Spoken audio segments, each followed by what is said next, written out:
जय हिंद। एक बार फिर से आप लोगों को नमस्कार है, प्रणाम है। देखिए, पिछले वीडियो में हमने आप लोगों को परिवहन, भारत में परिवहन व्यवस्था के बारे में, यातायात के साधन के बारे में बता रहा था। तो पिछले क्लास में हमने आपको जल मार्ग से परिवहन का पूरा डिटेल आपको बता दिया था, जिसमें आपको नेशनल वाटरवे जो कि 6 हैं, वो सब के बारे में डिटेल से आपको जानकारी दिया गया था। ठीक है ना। इसमें हम आज जो परिवहन व्यवस्था का नेक्स्ट तरीका माध्यम है, उसको हम लोग देखेंगे। एक बार फिर से रिकॉल करने के लिए आपको बता दें कि परिवहन व्यवस्था भारत में 4 तरीके से है। किसी भी कंट्री में 4 तरीके से ही होते हैं मैक्सिमम। ठीक ना। तो अगर देखें तो पहला रेल परिवहन था। ठीक ना। रेल परिवहन। ठीक। रेल परिवहन यातायात का साधन है। सड़क परिवहन होता है, सड़क परिवहन। ठीक है, सड़क परिवहन। और तीसरा देखें तो ये वायु परिवहन, वायु परिवहन। ठीक है, वायु परिवहन और जल परिवहन। ठीक है, जल परिवहन। ठीक।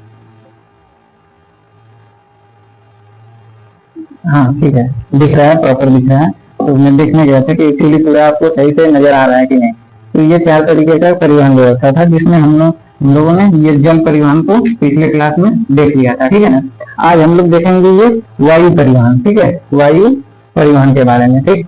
तो वायु परिवहन क्या हो रहा है कि हम लोग जैसे फ्लाइट, हेलीकॉप्टर और एरोप्लेन, ठीक है, इन सबसे जो यात्रा करते हैं वो वायु परिवहन के अंतर्गत आता है। वायु परिवहन मतलब कि ऊपर ऊपर, ठीक ना, जमीन में आपको बस उतरने के लिए और चढ़ने के लिए आना है, बाकी पूरा ट्रेवल आपका हवा में होगा। ठीक ना। तो वायु परिवहन उसी को कहते हैं। चलिए वायु परिवहन सुनेंगे हम लोग। ठीक ना, डिटेल से पूरी जानकारी लेंगे, जितना इसके अंदर हम लोग समझ सकते हैं। ठीक है। तो वायु परिवहन एक बार फिर से यहाँ पे वायु परिवहन। ठीक ना। देखिए, वायु परिवहन जो है ये रहा है, ये मात्रा है आपका। ठीक ना। वायु परिवहन जो है यह परिवहन का सबसे तेज और सबसे महंगा साधन है। सबसे तेज कि बहुत तेज चलते हैं। 1500 किलोमीटर जाना है, 1.5 घंटा का समय लगेगा। ठीक ना। 1500 से 1400 किलोमीटर पर आवर से ऐसे एरोप्लेन मिलती है। ठीक है। तो ये वायु परिवहन के माध्यम हो गया, जो कि बहुत तेज और सबसे महंगा साधन, अभी तक का सबसे महंगा साधन है। ठीक। तो इसके बारे में हम पॉइंट वाइज लिखते हुए चलेंगे। सबसे तेज और सबसे कॉस्टली। ठीक है, सबसे ये आपका तेज और सबसे कॉस्टली है।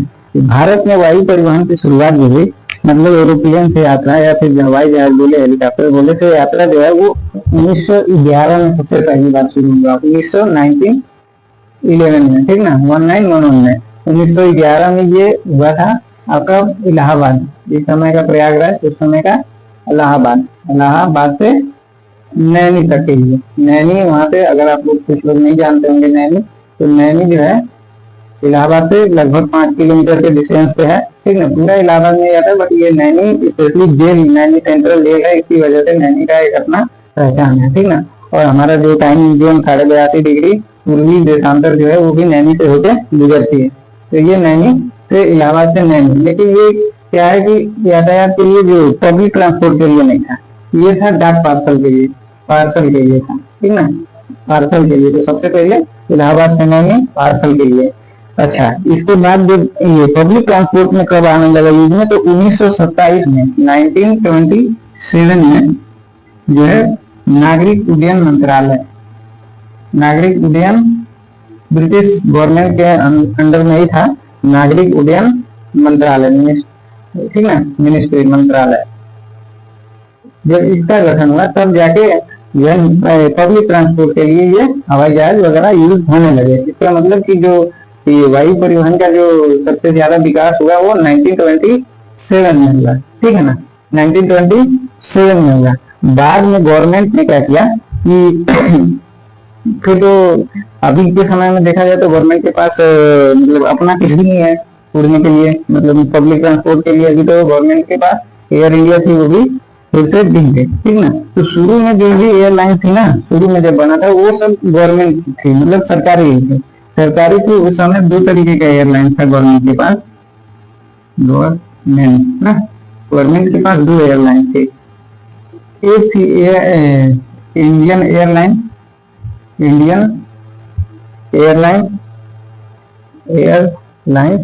और एक था एयर इंडिया करके। ठीक ना, एयर इंडिया भी है, ठीक है, इंडियन एयरलाइंस और एयर इंडिया, ठीक ना। ये था आपका होम, मतलब कि घरेलू उड़ान के लिए, डोमेस्टिक फ्लाइट है, डोमेस्टिक फ्लाइट इसको बोलते हैं, डोमेस्टिक या घरेलू, घरेलू उड़ान के लिए, ठीक ना। जैसे दिल्ली से मुंबई हो गया, दिल्ली से लखनऊ हो गया, पटना हो गया, कानपुर हो गया, यहाँ पे हैदराबाद, पंजाब, मतलब लुधियाना, ठीक है। इस तरीके की फ्लाइट जो थी चेन्नई जाने के लिए, ये घरेलू उड़ान के लिए, इवन अंडमान निकोबार भी जाने के लिए।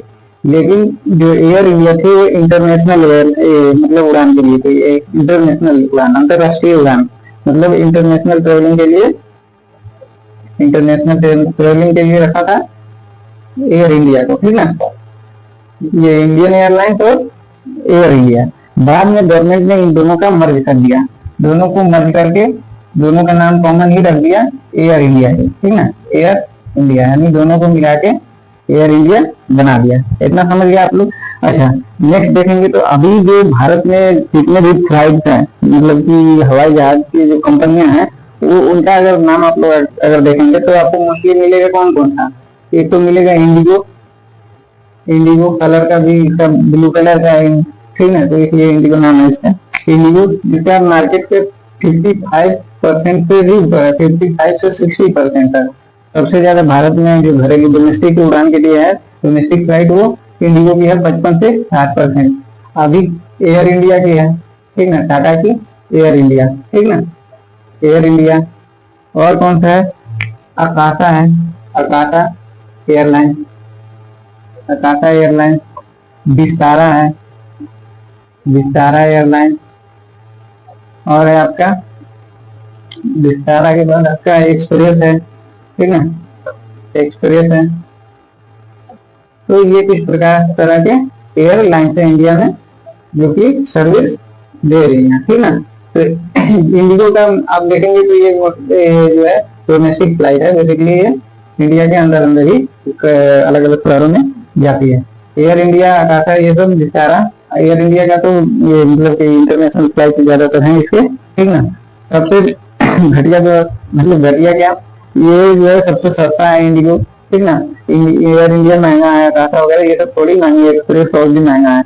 इसमें व्यवस्था, मतलब कि टोटल सीट रहता है ना, उसके ऊपर भी कवर ववर डाल के लोग बैठा के किसी तरह भाई बैठ जाओ, ठीक है, ठीक है, जो इस तरीके का व्यवस्था देता है, ठीक है। तो ये आप लोग समझ गए, IndiGo airline, Air India, Akasa, Vistara और एक्सप्रेस, ठीक। बाकी ये समझ गया, सबसे तेज सबसे कॉस्टली ही रहेगा 1911 में इलाहाबाद चेन्नई में, 1927 में नागरिक उड्डयन मंत्रालय का गठन हुआ, ठीक है।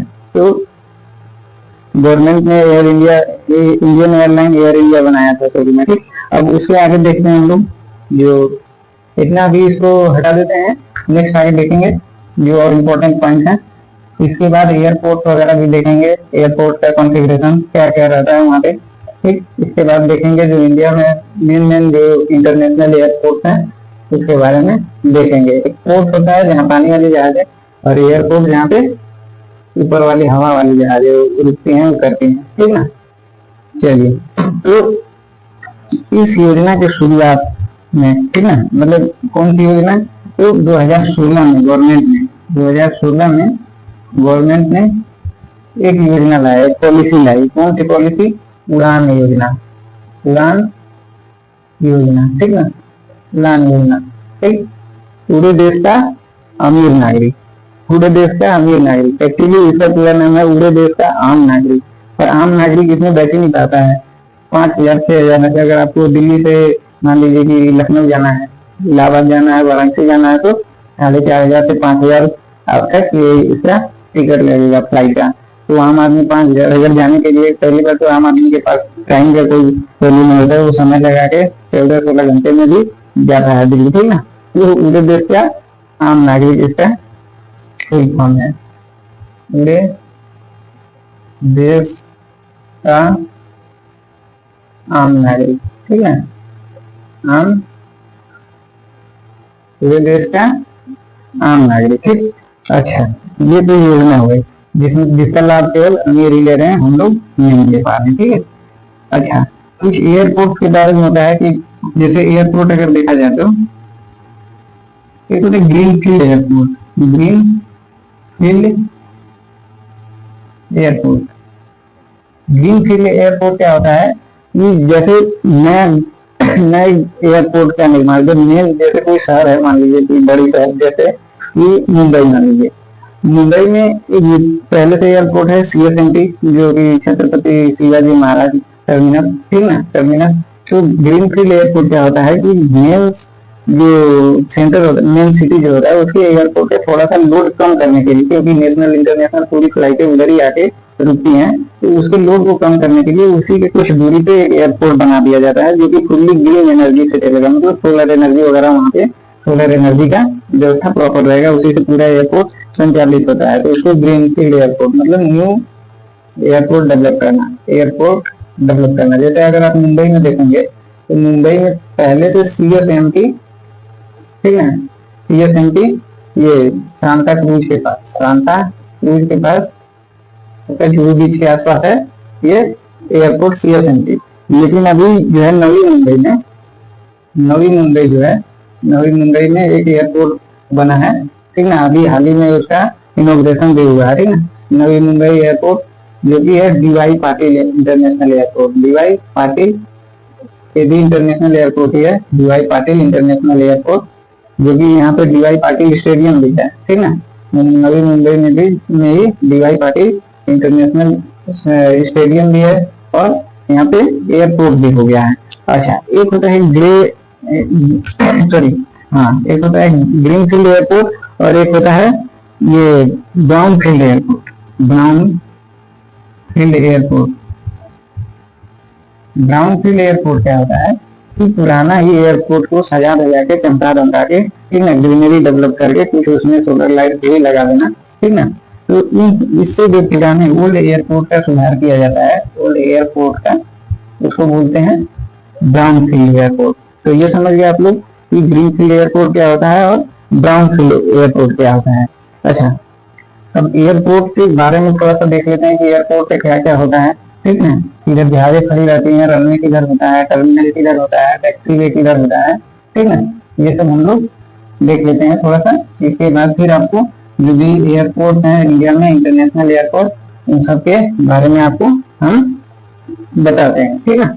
चलिए, तो यहाँ पे अगर हम देखें तो एयरपोर्ट का कॉन्फ़िगरेशन, ठीक है, कॉन्फ़िगरेशन ऑफ एयरपोर्ट, ठीक है, कॉन्फ़िगरेशन ऑफ एयरपोर्ट मतलब कि वहां पे क्या क्या रहेंगे, एयरपोर्ट पे क्या क्या व्यवस्था रहेगा, किधर जहाजें वगैरह खड़ी रहेंगी, ये सब के बारे में हम लोग समझेंगे, ठीक है। तो एयरपोर्ट पे मेन जो होता है ना, वो होता है आपका रनवे, ठीक है, रनवे जिसको बोलते हैं रनवे, रनवे जिसपे जहाजें जहाँ पे उतरती हैं, ठीक है, या फिर जहाँ पे उड़ान भरती हैं, ठीक है। रनवे जहाँ पे जहाजें यहाँ पे जहाँ पे उतरेंगी या फिर वहां पे उड़ के जाएंगे, ठीक, रनवे होता है। इसके बगल में होता है टैक्सी वे, टैक्सी वे इधर भी हो सकता है, इधर भी हो सकता है, इधर भी हो सकता है, ठीक ना, टैक्सी वे बोलते हैं, टैक्सी वे। ये भी टैक्सी वे ही रहेगा, ये भी टैक्सी वे ही रहेगा। टैक्सी वे वो जगह होता है जहाँ पे जहाजें उड़ने के लिए या उतरने के बाद ये रास्ते से जाके उधर खड़ी होने के लिए टर्मिनल की हो जाती है, टर्मिनल या फिर एप्रन की हो, ठीक है। ये टर्मिनल होता है जहाज पे, जहाँ पे खड़ी होती है जाके जहाजें, उसको टर्मिनल बोलते हैं, ठीक है। यहाँ पे जहाजें खड़ी रहेंगी जाके, बहुत सारी जहाजें सैकड़ों में खड़ी रहती हैं, सैकड़ों की संख्या में। अगर बड़ा एयरपोर्ट है तो दिल्ली मुंबई एयरपोर्ट है तो इधर टर्मिनल बोलते हैं, टर्मिनल, ठीक है। टर्मिनल, एप्रन, एप्रन में भी जहाजें खड़ी रहती हैं, एप्रन में इधर से मुड़ के आएगा, इधर से मुड़ के आएगा उतरने के बाद, और या फिर जब उड़ान भरने के लिए जाना होगा तो ये इधर से रास्ता रहेगा, ये इधर जाके इधर से जाएगी और इधर उड़ान भर के अपना जहाँ जाना रहेगा, जिस कंट्री में या जिधर जिस सिटी में जाना रहेगा, ये इधर से जुड़ी हो सकती है, इधर से जुड़ी हो सकती है। इधर से उतरने के बाद इधर भी घूम जाएंगे या फिर इधर से आके टैक्सी वे से होते हुए ये आपका चल जाएगी ये एप्रन में। एप्रन में भी जहाजें खड़ी रहती हैं, इधर लाइन से खड़ी रहेंगी। आप देखेंगे एयरपोर्ट का अभी भी आप गूगल मैप से देख सकते हैं, फोटो में देख सकते हैं कि एप्रन में कौन सा जगह एप्रन होता है। तो ये हो गया एप्रन टैक्सी है, जहाँ से जहाजें खड़ी है मतलब जाती हैं उतरने के बाद, या फिर उड़ान भरने के लिए जहाँ से होके जाती है। क्योंकि अगर उतरने के बाद अगर रन है तो एक आगे जहाज, तो फिर अभी जहाजें फटाफट जो है यहाँ पे बड़ी एयरपोर्ट, इंटरनेशनल एयरपोर्ट होती है, मुंबई, दिल्ली, चेन्नई, ये सब चल जाता है। इन सबसे टाइम नहीं रहता है ना, तो उतरती है तुरंत उड़ान दूसरी उतरने के बाद थोड़ा सा खाली होता है, उड़ान भर देती है। ठीक है, कहीं कहीं 2-3 एयरपोर्ट रहता है, सॉरी रनवे रहता है, तो उतना प्रॉब्लम नहीं होता। जहाँ जिस छोटा शहर है, मान लीजिए कि रनवे है, तो वहाँ पे तो थोड़ा सा मुश्किल होगा। ठीक है, एक होता है आपका एटीसी। एयरपोर्ट पे सबसे ऊंचा जगह जो होता है ना, वो एटीसी का होता है।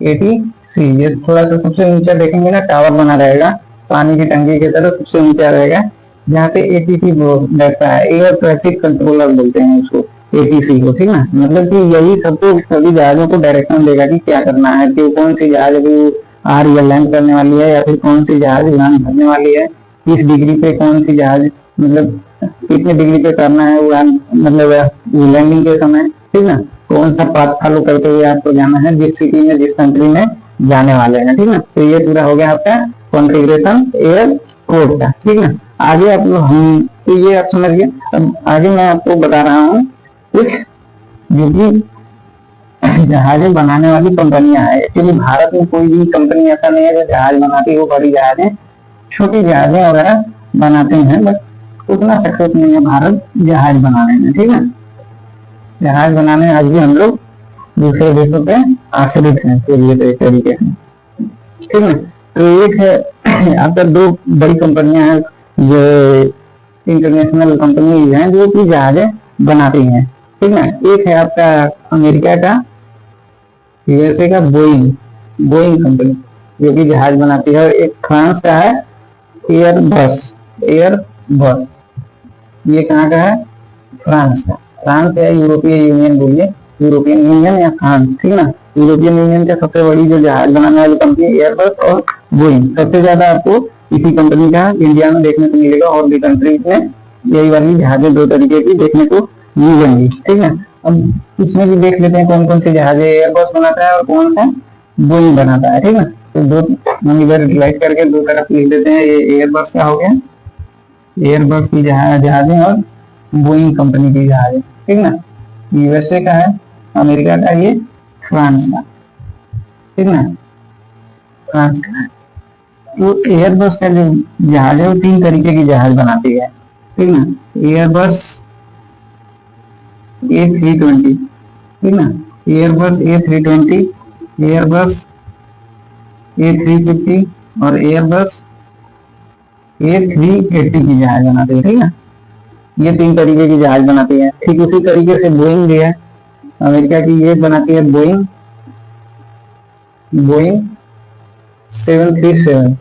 ठीक है ना, बोइंग दिख रहा है ना, बोइंग 777। ठीक है, यही मोदी जी का जहाज है जो कि 8,000 करोड़ में खरीदा गया था अमेरिका से। 2 जहाज है 8,000 करोड़ की, 8,000 करोड़ की 2 जहाज है। 8 की 2, 8 में 2 नहीं, 8 की 2, एक अपने चलने के लिए और एक राष्ट्रपति के लिए। ठीक ना, राष्ट्रपति और प्रधानमंत्री का जो जहाज है वो बोइंग 777 कंपनी की जहाज है। ठीक, ये तीसरा ये बनाता है बोइंग 747। ठीक ना, ये 3 बड़ी जहाजें हैं। ठीक, दोनों में कंपेयर कर लें, 3 समझिए, एयरबस A320, 350, 380 और बोइंग 737, 777 और 747। ठीक ना, अब इनमें अगर आपस में हम अगर कंपेयर करें तो यहाँ पे मिलेगा कि जो A320 है और बोइंग 737 है, दोनों में कोई ज्यादा डिफरेंस नहीं है। ठीक ना, दोनों सेम मतलब कि सेम सीटों वाली लगभग मान लीजिए, तो वो लगभग 180 के अराउंड पैसेंजर इसमें बैठते हैं, 180। ठीक है, इसमें 350 के अराउंड बैठते हैं पैसेंजर। दोनों का साइज भी लगभग सेम ही रहता है। इसमें आपको 450 450 के अराउंड पैसेंजर बैठते हैं। ठीक है, 450 के अराउंड आपका पैसेंजर बैठेंगे। ठीक, तो ये हो गया बोइंग का और ये हो गया एयरबस की जहाज। ठीक है, अब थोड़ा सा ये देख लेते हैं। अच्छा, ये भी बता दें कि ये स्मॉल साइज होता है, स्मॉल साइज, ये मीडियम साइज रहेगा, क्योंकि दोनों के बीच में ये लार्ज साइज में रहेगा, बिग साइज रहेगा। ठीक ना, स्मॉल साइज, मीडियम साइज, ये आप लोग चाहे तो याद कर सकते हैं या समझने के लिए मैं इसको लिख दिया हूँ। ठीक है, अब देखिए, अच्छा इंजन के हिसाब से अगर पावर कैपेसिटी मतलब थ्रस्ट जनरेट करने के हिसाब से अगर देखें तो जो थोड़ा सा इधर जाना पड़ेगा, इधर गया हमारा डस्टर था, किधर गया, ये मिला डस्टर। तो यहाँ पे अगर आप देखेंगे ना तो ये जो है ये 2 इंजन वाली होती है। 2 इंजन बोले तो ये मान लीजिए कि जहाज है, ठीक है,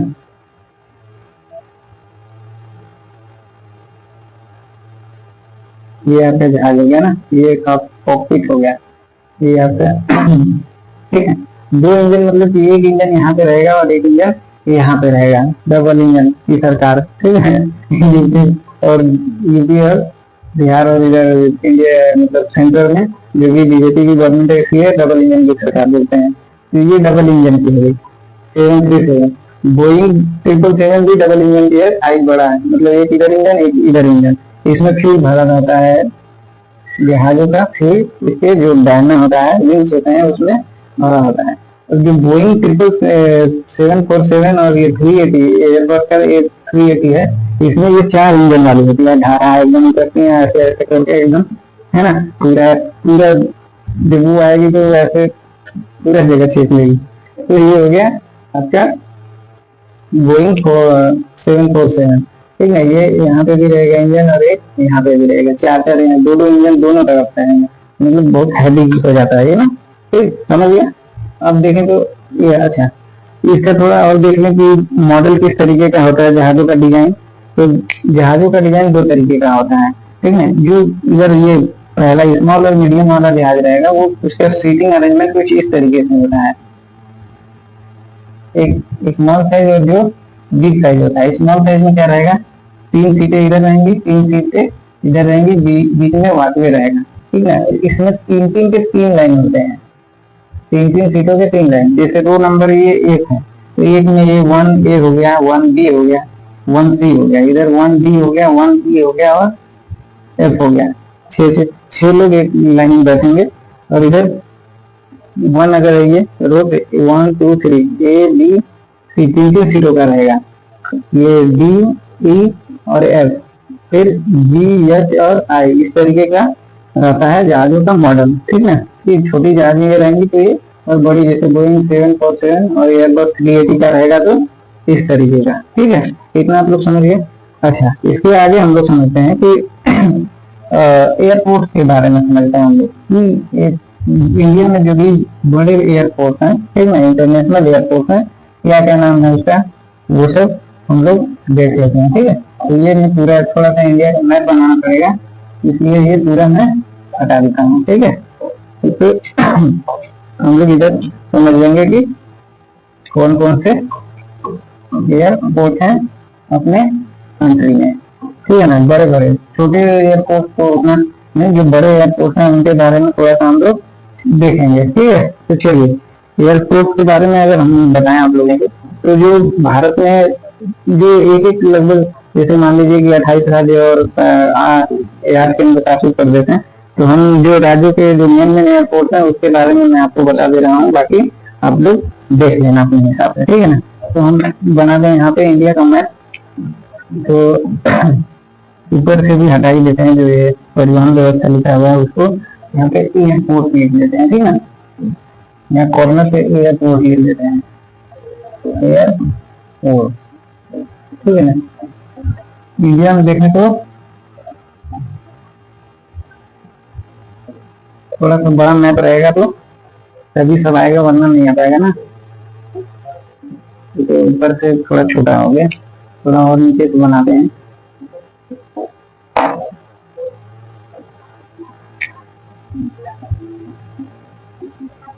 अब बन जाएगा,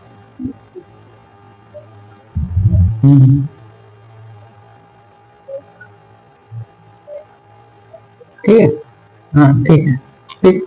तो अब यहाँ पे देखते हैं कि कौन कौन से एयरपोर्ट हैं। तो सबसे पहले अगर हम देखेंगे तो ये पहले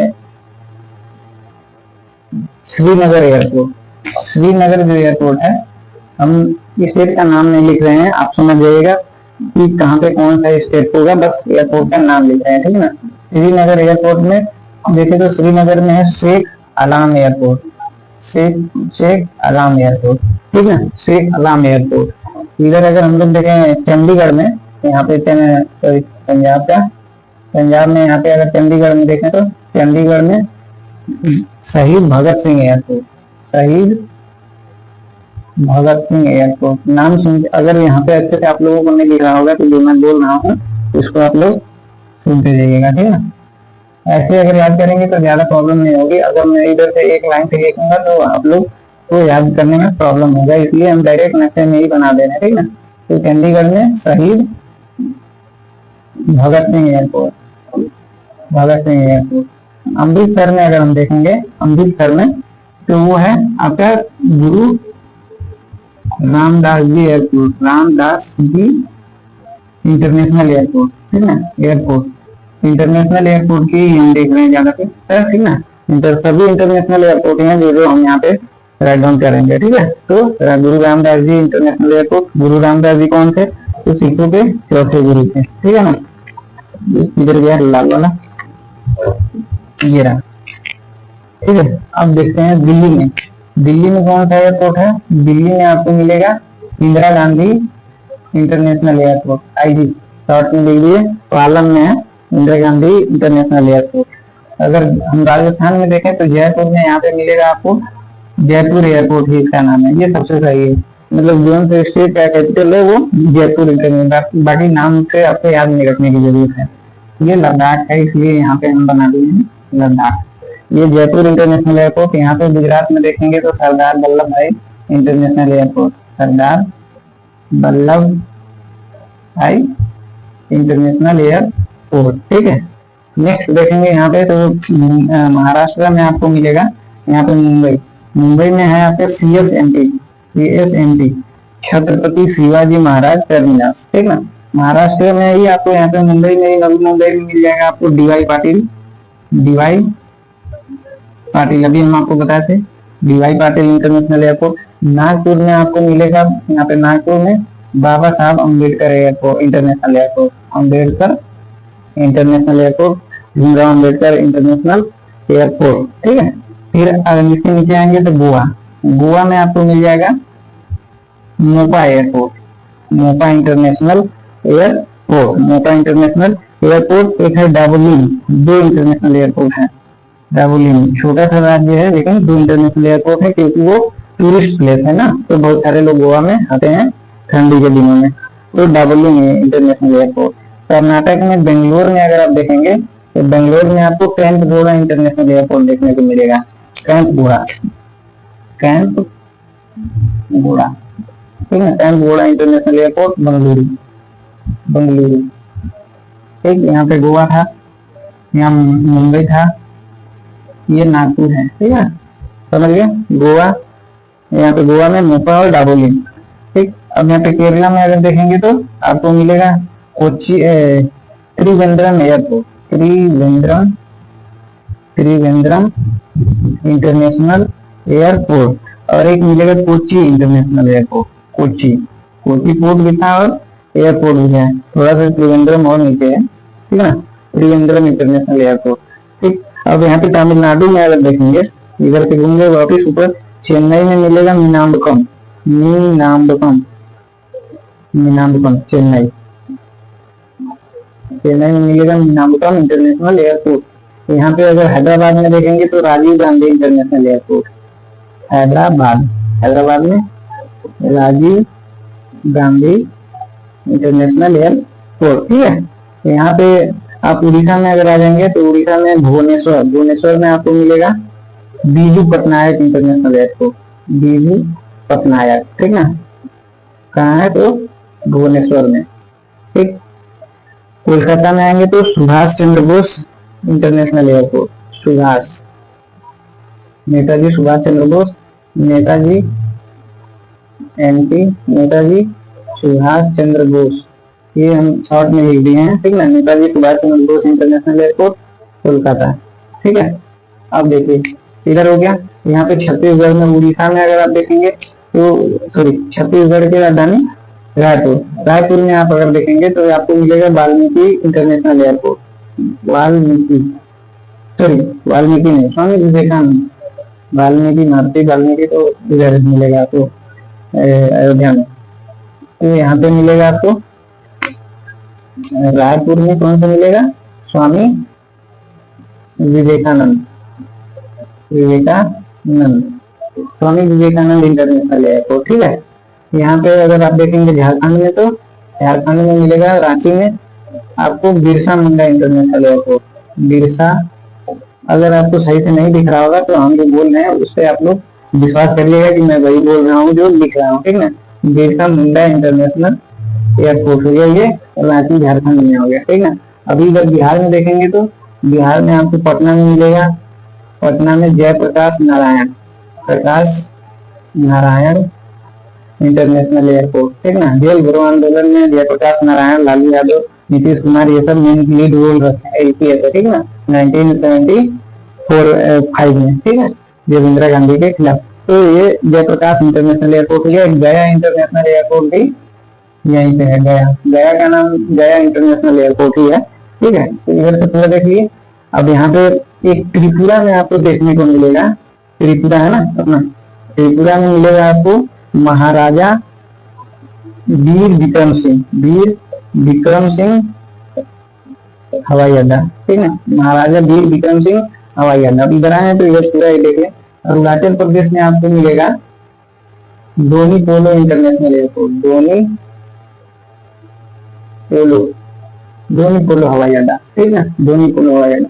असम में आपको गुवाहाटी में मिल जाएगा, गुवाहाटी में आपको मिल जाएगा गोपीनाथ बारदोलाई एयरपोर्ट, गोपीनाथ बारदोलाई, ठीक ना। असम का ये मतलब नया रूप अगर कोई है तो कौन दिया था, तो गोपीनाथ बारदोलाई, ठीक ना, गुवाहाटी में आपका इंटरनेशनल एयरपोर्ट है, गोपीनाथ बारदोलाई इंटरनेशनल एयरपोर्ट।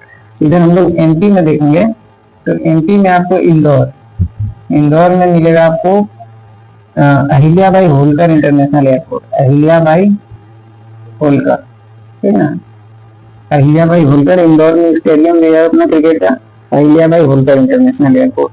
आपको भोपाल में मिलेगा राजा भोज इंटरनेशनल एयरपोर्ट, राजा भोज इंटरनेशनल एयरपोर्ट कहाँ मिल जाएगा, भोपाल में। ग्वालियर में भी है, लेकिन ये दो मेन हो गए, इंदौर में अहिल्याबाई और भोपाल में हो गया राजा भोज इंटरनेशनल एयरपोर्ट, ठीक है। इधर दिल्ली तक बता दिए थे।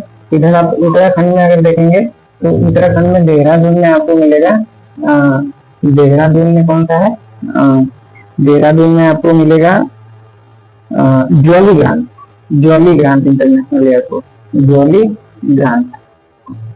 जॉलीग्रांट आपको इंटरनेशनल एयरपोर्ट देहरादून में मिलेगा। यूपी की बात करें तो यूपी में आपको मिल जाएगा, आपको पहला तो मिलेगा ये लखनऊ में चौधरी चरण सिंह इंटरनेशनल एयरपोर्ट, चौधरी चरण सिंह इंटरनेशनल एयरपोर्ट आपको लखनऊ में मिल जाएगा, ठीक ना, लखनऊ में।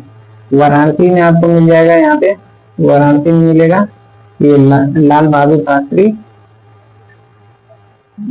शास्त्री इंटरनेशनल एयरपोर्ट, ठीक है, ये हो गया। अयोध्या में महर्षि वाल्मीकि इंटरनेशनल एयरपोर्ट अभी हाल ही में बना है, महर्षि, अयोध्या इधर है, अयोध्या में मिलेगा आपको महर्षि वाल्मीकि इंटरनेशनल एयरपोर्ट, ठीक है। अभी जेवर एयरपोर्ट जो है, जेवर एयरपोर्ट यहाँ पे आप देखेंगे तो ये नोएडा में बन रहा है जेवर एयरपोर्ट, ठीक है। जेवर एयरपोर्ट जो कि भारत का सबसे बड़ा एयरपोर्ट होगा, सबसे ज्यादा ग्रीन फील्ड एयरपोर्ट होगा, सबसे ज्यादा डेवलप्ड एयरपोर्ट होगा। तो ये हो गया मेन। एक और छूट रहा है हमारा अंडमान निकोबार, अंडमान निकोबार को हम यहाँ पे बना दे रहे हैं, ठीक ना, अगर नहीं दिख रहा होगा तो अंडमान निकोबार में है आपका वीर सावरकर एयरपोर्ट, वीर सावरकर, इनको वहीं अंडमान के सेल्युलर जेल में भी इनको रखा गया था, इसलिए उन्हीं के मतलब क्या बोलते हैं, उन्हीं के नाम पे वीर सावरकर सम्मान में वीर सावरकर इंटरनेशनल एयरपोर्ट रख दिया गया ना। तो ये सारे हो गए पूरे इंटरनेशनल एयरपोर्ट जो कि भारत में मेन बड़े बड़े इंटरनेशनल एयरपोर्ट हैं। आपका काम है इसको याद करना, हमें तो याद हो गया है, तो आपका काम है कि आप भी इसको याद रखें, ठीक है। तो पूछे तुरंत फटाक से बता दें, आप प्रिपरेशन करते हैं तो क्वेश्चन भी आपको एयरपोर्ट के नाम कहाँ पे है वो आ जाता है, ठीक। तो आई होप ये पूरा समझेंगे। अभी थोड़ा सा और बता दें, थोड़ा सा बताने की कुछ विशेष है नहीं, वैसे बता दें तो अगर एयरपोर्ट के जो रास्ते हैं, जैसे मान लीजिए यहाँ से दिल्ली जाना है, ये दिल्ली चले गए, यहाँ से चेन्नई जाना है, कोलकाता जाना है, तो ये रास्ता सिर्फ है और कुछ है नहीं इसमें। लखनऊ, इधर से आपको चेन्नई से इधर ये है, चेन्नई से जाएंगे तो नागपुर पड़ेगा। फिर जो हवाई रास्ते हैं उनकी मैं बात बता रहा हूँ, ऐसा नहीं कि इधर से कहीं से जोड़ के चलेगा। ऊपर में भी एक फिक्स मतलब पाथ होता है कि इधर से ही आपको इतने degree north south latitude longitude ये सब उसमें भी, हालांकि ऊपर तो लेटीट्यूड लॉन्गिट्यूड नहीं होता है, वो तो नीचे जमीन पे जो चलते हैं शिप वगैरह उनके लिए होता है। तो ये नागपुर इंटरनेशनल भोपाल, इधर से होते दिल्ली पहुंचेंगे श्रीनगर तक। तो ये एक रास्ता है जो कि एयरलाइन की रास्ता है। इधर हो गया, इधर सरदार वल्लभ भाई इंटरनेशनल एयरपोर्ट, जयपुर जाना है, बेंगलुरु से आपको कानपुर जाना है। तो इस तरीके की रास्ते हो गए। इंटरनेशनल फ्लाइट की बात करें तो जो भी इधर से आएंगे तो मुंबई रुकती हैं, दिल्ली रुकती हैं, इधर चेन्नई में आते हैं, ठीक है, इधर आपका कोलकाता में आते हैं। तो ये बड़े बड़े इंटरनेशनल एयरपोर्ट हो गए जो भारत के अंदर है। आप लोग चाहें तो एक स्क्रीनशॉट भी ले सकते हैं, मैं थोड़ा अलग हो जा रहा हूँ, हो गया, ठीक है। तो ये पूरा हो गया आपका इंटरनेशनल एयरपोर्ट। आई होप कि पूरा आप लोग ये समझे होंगे। बाकी जो बचा हुआ है दो और, जिसमें सड़क परिवहन और रेल परिवहन बचा है, उसको मैं आने वाले वीडियोज में, आने वाली क्लास में आपको बता दूंगा, ठीक है। ठीक है, आप लोग पूरा इसको समझेंगे। चलते हैं, मिलेंगे नेक्स्ट वीडियो में, तब तक के लिए जय हिंद।